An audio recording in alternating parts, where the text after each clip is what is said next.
Hello बच्चों, तो कैसे हैं आप। मैं एक बार फिर से आपका स्वागत करता हूं हमारे यूट्यूब चैनल इन्फिनिटी मैथमेटिक्स में।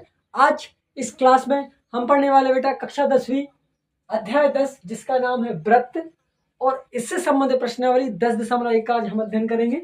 10.1 और 10.1 से पहले प्रस्तावना वाला वीडियो हम आपको उपलब्ध करा चुके हैं, और मैं आशा करता हूं कि आपने वो पढ़ा भी होगा, ध्यान से सीखा भी होगा। और आज की क्लास में हम 10.1 को कंप्लीट करेंगे और बहुत ही सरल तरीके से हम आपको समझाने वाले। तो ध्यान से सही बच्चों को बने रहना है, वीडियो में लास्ट तक बने रहना है, एक एक चीज को बारीकी से सीखना है और आपको सुनना भी है। चलिए तो स्टार्ट करते हैं आज की क्लास। पहला क्वेश्चन है प्रश्नावली 10.1 का, बहुत ही इजी और बहुत ही सरल है प्रश्नावली, आपको कोई प्रॉब्लम नहीं जाएगी, बस ध्यान से देखते जाइए। पहला क्वेश्चन क्या है, और इसके क्वेश्चन है वो भी बहुत ही एक प्रकार संक्षिप्त है, छोटे हैं। एक वृत्त की कितनी स्पर्श रेखाएं हो सकती हैं। आप थोड़ा सा इमेजिन कीजिए, आपके पास एक वृत्त है, इस वृत्त में कितनी स्पर्श रेखाएं आप खींच सकते हो, जरा बताइए कितनी खींच सकते हो आप स्पर्श रेखा इसमें। हमने आपको बताया था प्रस्तावना वाले वीडियो में कि जो एक वृत्त है वो किसी तल पर बहुत सारे बिंदुओं का समूह होता है। जैसे ये है तो ये बिंदुओं का समूह होगा, ये देखिए ये बहुत सारे बिंदुओं का समूह होगा, है कि नहीं। देखिए बिल्कुल है।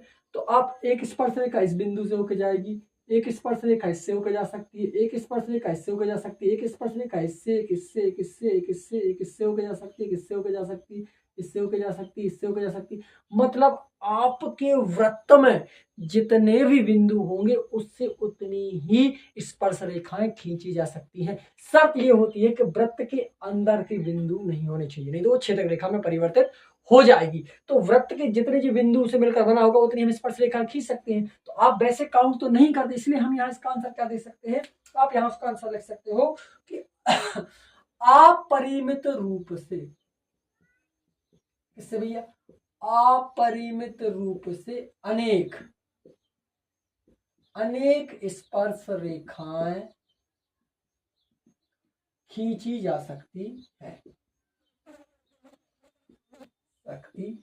मतलब बहुत सारी आप रेखा क्या कर सकते हो, इसको खींच सकते हो। अपरिमित रूप से अनेक स्पर्श रेखा खींची जा सकती है, क्योंकि वृत्त में जितने बिंदु होंगे आप उतनी स्पर्श रेखा खींच सकते हो। स्पर्श रेखा की परिभाषा क्या कहती है कि वृत्त को जो किसी बिंदु पर अगर वो एक बिंदु को प्रतिच्छेद कर रही है तो वो स्पर्श रेखा है। ऐसे बहुत सारे बिंदु हैं तो जिनको एक एक करके प्रतिच्छेद करेगी तो बहुत सारी रेखा खिंच जाएंगी, जिसको हम क्या कह रहे हैं कि अपरिमित रूप से अनेक, मतलब एक वृत्त पर अनेक स्पर्श रेखाएं खींची जा सकती है। अगला तो क्या है, रिक्त स्थानों की पूर्ति कीजिए। मतलब जो खाली स्थान दिए हुए हैं, जो ब्लैंक्स दिए हुए हैं, उनको हमें भरना है। जैसे ये खाली स्थान दिया हुआ है, ये खाली स्थान दिया हुआ, ये खाली स्थान दिया हुआ है। अगर आपने हमारा प्रस्तावना वाला वीडियो देखा है, अगर प्रस्तावना वाला वीडियो आपने अच्छे से समझा है तो आपको इनमें कोई प्रॉब्लम नहीं जाएगी, आप देख के उसका आंसर दे दोगे।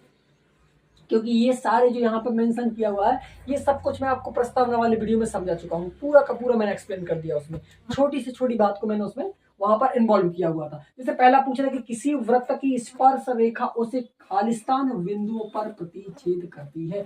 तो ये बात मैंने कब बताई थी, ये बात मैंने आपको बताई थी जब मैंने आपको बताया था कि स्पर्श रेखा किसे कहते हैं, छेदक रेखा किसे कहते हैं और अप्रतिच्छेदी रेखा किसे कहते हैं। तो उस टाइम पे मैंने ये वाली लाइन आपको समझाई थी, ये वाली कि किसी वृत्त की रेखा उसे खालिस्तान बिंदु प्रतिच्छेद करती है। मैंने बताया था कि अगर वृत्त पर किसी एक बिंदु को एक रेखा प्रतिच्छेद करती है, अगर एक बिंदु को प्रतिच्छेद करती है तो वो कहलाती है स्पर्श रेखा।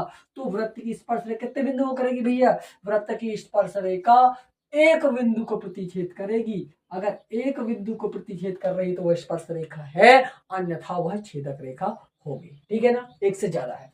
दूसरा कह रहा कि वृत्त को दो बिंदुओं पर प्रतिच्छेद करने वाली रेखा को, कोई हमारा वृत्त है, जैसे ये वृत्त था, एक बिंदु ये है, एक बिंदु ये है, अगर वो इसको और इसको प्रतिच्छेद कर रहा है, देखिए दो बिंदु को प्रतिच्छेद कर रहा है, तो हमने बताया था वृत्त को दो बिंदुओं पर प्रतिच्छेद करने वाली रेखा को, ऐसी रेखा जो वृत्त पर दो बिंदुओं को प्रतिच्छेद करती है उसे हम छेदक रेखा कहते हैं। क्या कहते हैं, छेदक रेखा कहते हैं। तो यहाँ पे हम क्या लिखेंगे भैया, छेदक रेखा।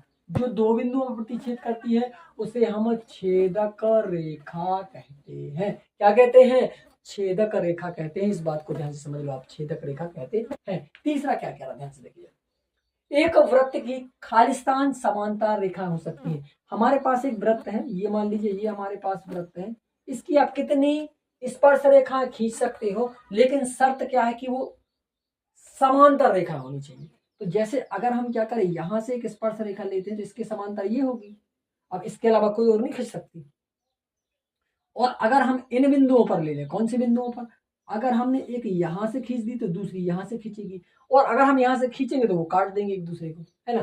तो अधिकतम ये सिद्ध होता है कि एक वृत्त की अधिकतम कितनी, 2 समांतर रेखाएं हो सकती है। कितनी हो सकती है भैया, 2 समांतर रेखा हो सकती हैं। अगर 2 से ज्यादा हम कहीं और खींचने का प्रयास करेंगे तो वो एक दूसरे को प्रतिच्छेद कर देंगे, कहीं और से खींचने का प्रयास करेंगे तो एक दूसरे को काट देंगी, प्रतिच्छेद कर देंगी, इसलिए वो समांतर रेखा नहीं होगी। फिर वो क्या होंगी, समांतर के अलावा प्रतिच्छेदी रेखा होंगी। ठीक है, क्या होगी, प्रतिच्छेदी रेखा होंगी। इसलिए एक वृत्त की 2 समांतर रेखाएं हो सकती हैं, सिर्फ 2 ही समांतर रेखाएं हो सकती हैं। अगला चौथा नंबर क्या क्या देखिए, वृत्त तथा उसकी स्पर्श रेखा के उभयनिष्ठ बिंदु को खालिस्तान कहते हैं। वृत्त तथा स्पर्श रेखा, मान लीजिए हमारा एक ये वृत्त था और इसकी स्पर्श रेखा मान लो ये स्पर्श रेखा है। तो वृत्त तथा उसकी स्पर्श रेखा, तो ये वृत्त हो गई, इसकी स्पर्श रेखा हो गई।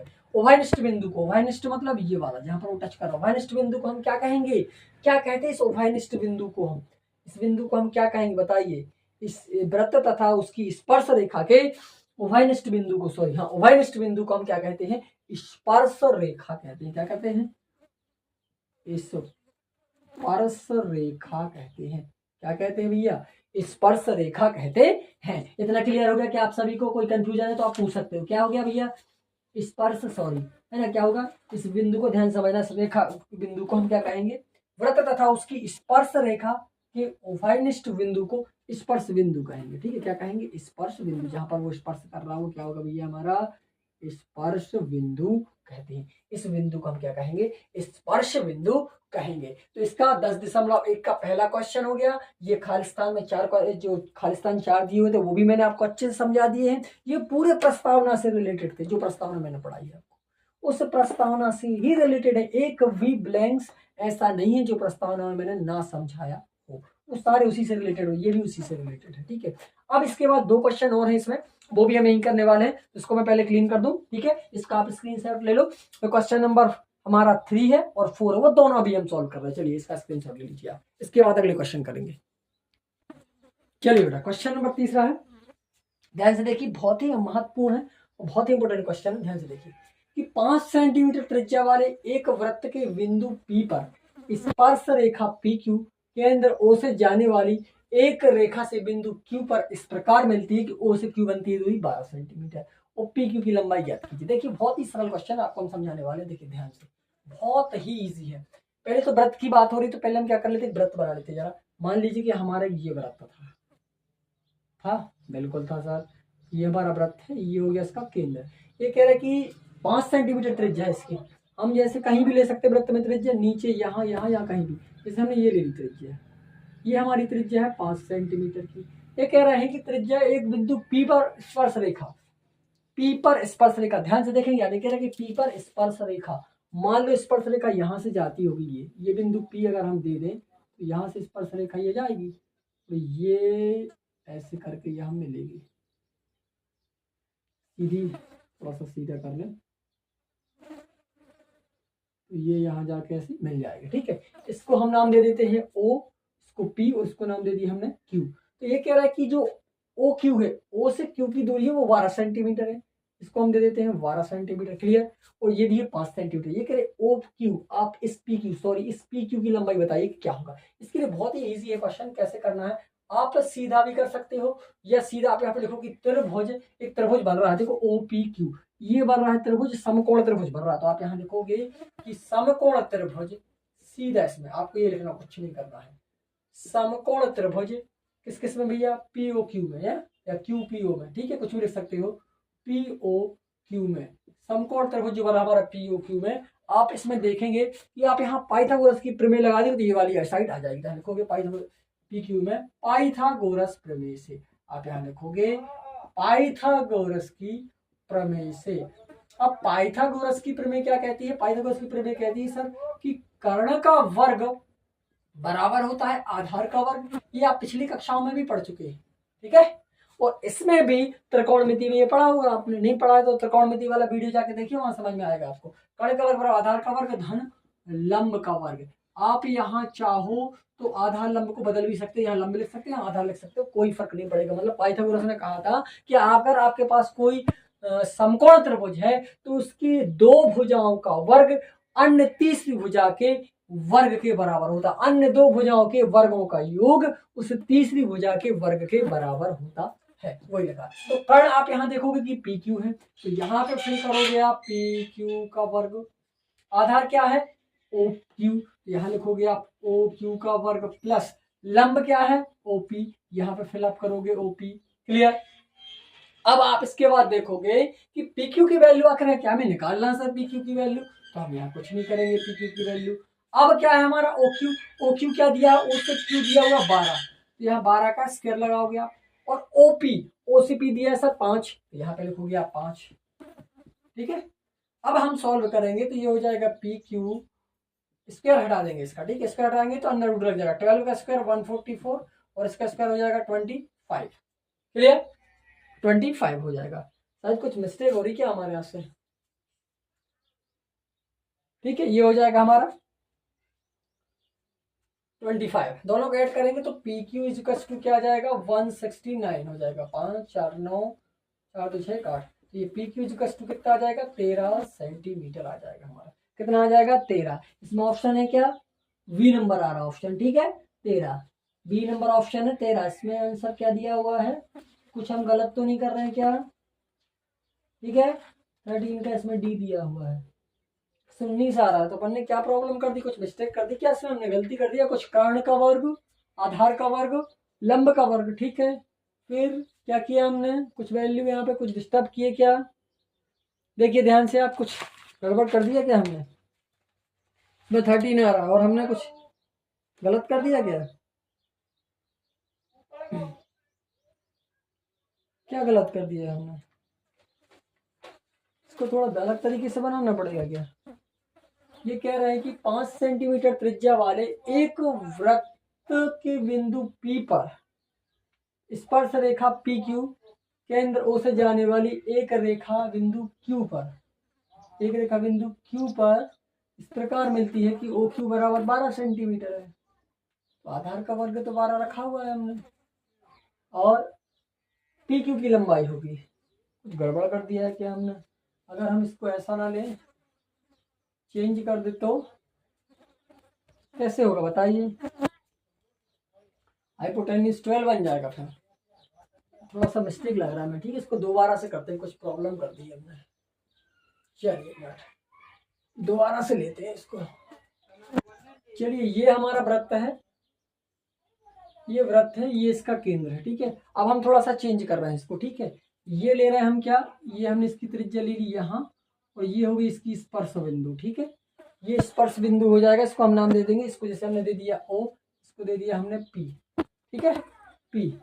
अब क्या करेंगे, अब इसका एक हम ले लेंगे यहाँ से, इसको एक रेखा गई है वो कह रहे हैं उस रेखा को, इसको ले लेंगे हम, इसको नाम दे देंगे हम Q, क्या नाम दे दिया हमने Q, ठीक है। तो ये 5 सेंटीमीटर है, जो O से Q कितनी दी 12 सेंटीमीटर, इसको 12 सेंटीमीटर ले लेंगे, इसको 5 सेंटीमीटर लेंगे, पी क्यू निकालना है, तो अब सीधा लगा दीजिए क्या होता है, प्रभुज OPQ में, ठीक है, पाइथागोरस थ्योरम से, या पूरा लिख रहा हूं मैं, पाइथागोरस की प्रमेय से, ठीक है, पाइथागोरस की प्रमेय से लगा देते हैं, कोई दिक्कत नहीं। अब क्या कहता है कि कर्ण का वर्ग बराबर आधार का वर्ग धन लंब का वर्ग, ठीक है। कर्ण का वर्ग क्या है, ये वो हमारा 12 का स्क्वायर इज इक्वल टू, आधार कितना दिया है हमारा, ये आधार कुछ नहीं निकालना पड़ेगा, आधार पी क्यू तो निकालना है ना, पी क्यू निकालना, पी क्यू का स्क्वायर प्लस लंब क्या दिया हो 5 सेंटीमीटर, इसको क्या दिया ये 5, तो लिखो 5 का स्क्वायर, 12 का स्क्वायर 144, पी क्यू का स्क्वायर अभी हम कुछ नहीं करेंगे, प्लस ये होगा 25, इसको ट्रांसपोजिशन कर देंगे इस साइड, पक्षांतर करेंगे 144 ऋण का 25 बराबर हो जाएगा पी क्यू का वर्ग, पी क्यू का वर्ग हटाएंगे तो 44 में से 25 घटाएंगे तो 119 बचता है ना, ये पी क्यू हो गया, और यही हमारा आ रहा कर्ण 119 नंबर डी, ये हमारा सही ऑप्शन है, ठीक है। ये हमारा आंसर आ गया कर्णी के अंदर रूट ऑफ 119 सेंटीमीटर, ये हो गया हमारा क्वेश्चन नंबर 3।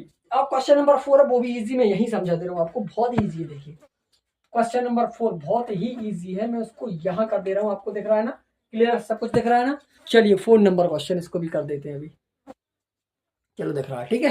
क्वेश्चन नंबर 4 क्या कह रहा है, क्वेश्चन नंबर 4 कह रहा है, ध्यान से देखिए, बुक्स में पढ़िए आप। क्वेश्चन नंबर 4 कह रहा है कि एक वृत्त खींचिए, और एक वृत्त हमें खींचना है, और दी गई रेखा के समांतर दो ऐसी रेखा खींचिए, और उसके दी गई रेखा के समांतर हमें कुछ रेखाएं खींचनी है। उसको आप ध्यान से देखिए कौन सी रेखाएं खींचनी है, वो भी समझ लीजिए जरा। रेखाएं खींचे, वो कह रहे हैं कि उनमें से एक स्पर्श रेखा हो तथा दूसरी छेदक हो। चलिए जैसे हमारे पास एक, पहले भी हम बात कर लेते वृत्त की, तो ये हमारा वृत्त होगा।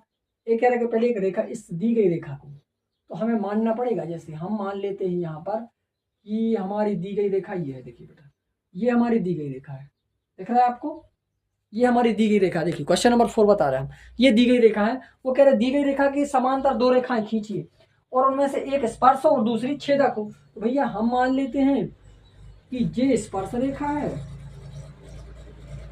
जो उसको छू के जाएगी वो स्पर्श रेखा होगी, और छेदक को क्या करेंगे, ऐसे डाल देंगे, तो छेदक जो छेद करेगी वो छेदक है। तो जो दो बिंदुओं को काट रही है वो छेदक रेखा, जो एक बिंदु पर मिल रही है वो स्पर्श रेखा, जो कहीं नहीं मिल रही वो दी गई रेखा। तो इसको नाम दे दो आप, ये है दी गई रेखा। ये क्या है, दी गई रेखा। ये कौन सी होगी, ये होगी स्पर्श रेखा। स्पर्श रेखा जो एक बिंदु पर मिलती है और एक बिंदु पर मिलती है, ठीक है। और छेदक रेखा क्या होती है, जो दो बिंदुओं को प्रतिच्छेद करती है, वो क्या कहलाती है, छेदक रेखा कहलाती है। ये हो गया क्वेश्चन नंबर 4 का आंसर। इस एक्सरसाइज का लास्ट क्वेश्चन, प्रश्नावली 10.1 का चौथा नंबर, ये तीसरा था, ये चौथा था। आप लोग मन नहीं लग रहा बिल्कुल, है ना, ध्यान से पढ़ो बेटा, कितने बार बोला गया है ना, लेकिन समझते नहीं, पढ़ो। कैसे समझाएं आपको, है आपका संघर्ष जितना बड़ा होगा, आपकी सफलता भी उतनी ही बड़ी होगी। इस चीज को ध्यान में रखो। क्यों नहीं समझते हो, सारा का सारा खेल प्रैक्टिस का है, सारा का सारा खेल प्रैक्टिस का है बेटा। कि क्या आप जो बनना चाहते हैं, आप जो करना चाहते हैं, उसके लिए आप कितने सीरियस हैं, उसके लिए आप कितनी प्रैक्टिस कर रहे हैं, वो इंपॉर्टेंट है। और आपने सुना ही होगा कि महानता जो है ना, 1000 चीजें करने में नहीं है, महानता उसमें है कि एक चीज को 1000 बार किया जाए, तब जाके वो महान बनता है। तो इस सवाल को ऐसा नहीं कि तुम 1000 पूरे सवाल लगा लो, एक सवाल को बार बार लगाओ, तब जाके एक आप महत्वपूर्ण उस चीज को कर पा रहे हो आप, जो आपके लिए जरूरी है, आवश्यक है। समझो इस बात को, सीरियस की तरह पढ़ाई करो, है ना। तो ये प्रश्नावली मैंने समझा दी है, ये क्लियर करवा दिया 10.1। इसको आप पूरे तरीके से समझ लो, बहुत ही इजी, बहुत ही सरल है, और बहुत ही इजी तरीके से मैंने आपको समझाई है, कहीं कोई प्रॉब्लम नहीं जाएगी। सारे क्वेश्चन इसमें मैंने कंप्लीट इंक्लूड कर दिए हैं, सारे क्वेश्चन इसमें आ गए हैं, ठीक है। अब ये हमारा कंप्लीट हो गया है। अब नेक्स्ट वीडियो में हम लेके आएंगे बेटा प्रश्नावली 10.2, ठीक है, उसको हम नेक्स्ट वीडियो में करेंगे। तब तक के लिए धन्यवाद। और हमारा वीडियो अच्छा लगा तो लाइक शेयर कमेंट जरूर करें, अपने सहपाठियों के साथ वीडियो को शेयर करना बिल्कुल ना भूलें।